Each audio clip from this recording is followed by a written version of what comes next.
आज हम डिस्कस करेंगे ब्रेन हैमरेज के बारे में, जिसे ब्रेन स्ट्रोक बोलते हैं। बात करें ब्रेन हैमरेज होता क्या है, तो ये एक तरीके का स्ट्रोक होता है जो ब्रेन में आर्टरी के फटने से होता है। ये आसपास के सेल को डिस्ट्रॉय कर देती है, जिससे कि ब्रेन हैमरेज हो जाता है। Hello friends, I am Jyoti. Welcome to my new video. Today I am going this topic brain haemorrhage.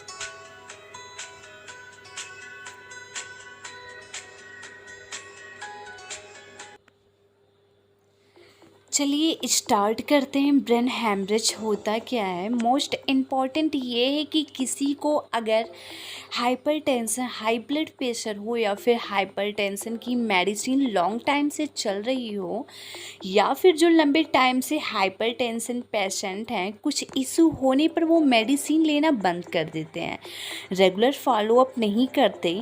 अगर कोई हाई ब्लड प्रेशर का पेशेंट है और वो दवा नहीं ले रहा है, तो ऐसे में क्या होता है कि चांसेस बढ़ जाते हैं। चलिए स्टार्ट करते हैं। ब्रेन हैमरेज होता क्या है। जो हमारी बॉडी होती है, जगह जगह ब्लड वेसल्स अवेलेबल होता है, जैसा कि आप लोगों को पता होगा। एग्जाम्पल के लिए देखा जाए, जब आप पैथोलॉजी में जाते हो तो वहाँ इंजेक्शन के थ्रू वेसल्स से ब्लड निकालते हैं, राइट। यानी हर वेसल्स में ब्लड होता है। इनफैक्ट हमारे बॉडी में हर जगह ब्लड में, यानी ब्लड वेसल्स आर्टरी के थ्रू बॉडी में ट्रेवल करता है। ब्लड का काम ये होता है बॉडी में ऑक्सीजन प्रोवाइड करवाना, सेल टिश्यू को ट्रांसपोर्ट करता है, बॉडी को प्रॉपरली एनर्जी मिलती है। लेकिन किसी कारण से अगर चोट लग गई, वेसल्स फट गया, तो ब्लीडिंग होना स्टार्ट हो जाएगा। सेम वही प्रोसेस हेड में है, किसी भी कारण से ब्रेन का नस फट जाना, वहाँ इंटरनल में ब्लीडिंग शुरू हो जाएगी, वहाँ इमरजेंसी सिचुएशन पैदा हो जाएगी, तो हॉस्पिटलाइज होना पड़ेगा। यानी हेड के जो सेल होते हैं वो डैमेज होना स्टार्ट कर देते हैं।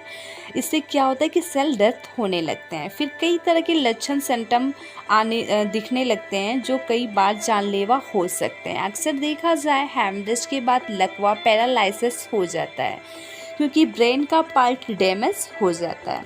ब्रेन हैमरेज लेफ्ट साइड या फिर राइट साइड डैमेज होता है। देखा जाए तो 24 आवर्स में सबसे ज़्यादा अर्ली मॉर्निंग आवर्स में हैमरेज के चांसेस ज़्यादा होते हैं, क्योंकि बॉडी में कई तरह के फ्लक्चुएशन होते हैं।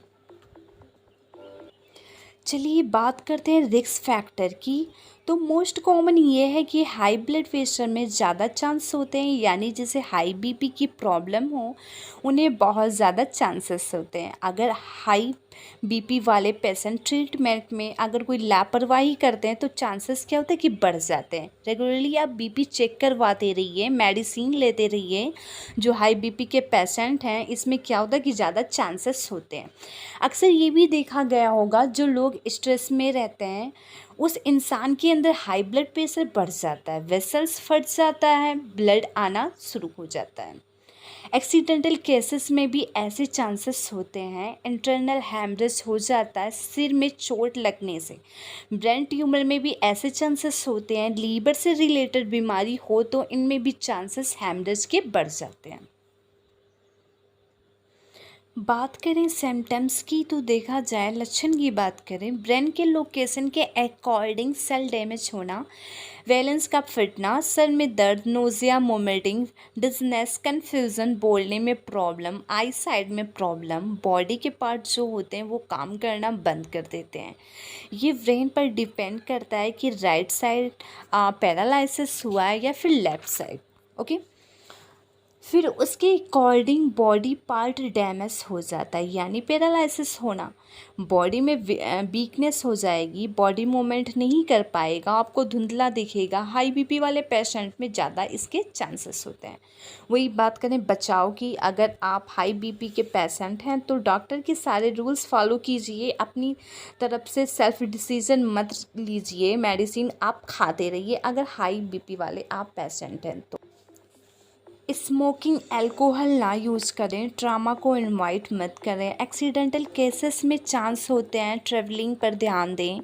बेल्ट सीट हेलमेट का यूज़ करें। स्ट्रेट क्या होता है कि स्ट्रेस को हम कम नहीं कर पाते, पर उससे बच सकते हैं। योगा करें, हेल्थी रहें। बात करें ट्रीटमेंट की, आपको नज़दीकी नर्सिंग गवर्नमेंट हॉस्पिटल में जाना चाहिए, क्योंकि ये इमरजेंसी कंडीशन होती है। आपको इसमें आईसीयू में रहना होता है। डॉक्टर आपको प्रॉपरली ट्रीट करेगा। रेडियोलॉजी आपकी हो सकती है, फिजियोथेरेपिस्ट की आप मदद ले सकते हो। Types of brain haemorrhage. Intracerebral haemorrhage, brain के अंदर ब्लीडिंग होना। सबड्यूरल हैमरेज, ब्रेन और रीढ़ की हड्डी के आसपास पाई जाने वाली मेम्ब्रेन को ड्यूरा कहते हैं। जब ड्यूरा के नीचे वाले पार्ट दिमाग के ऊपरी हिस्से के बीच ब्लीडिंग होती है तो सबड्यूरल हैमरेज हो जाता है। एपिड्यूरल हैमरेज, स्कल के बीच में ब्लीडिंग होना। यानी हाई बीपी वाले पेशेंट जो ज़्यादा इसमें ज़्यादा खतरा रहता है। जो हाई बीपी वाले पेशेंट रहते हैं, आप अल्कोहल ना यूज कर रहे हैं, ट्रैवलिंग सही से करें। Thanks for watching my video. Sorry any mistake, please like subscribe my YouTube channel.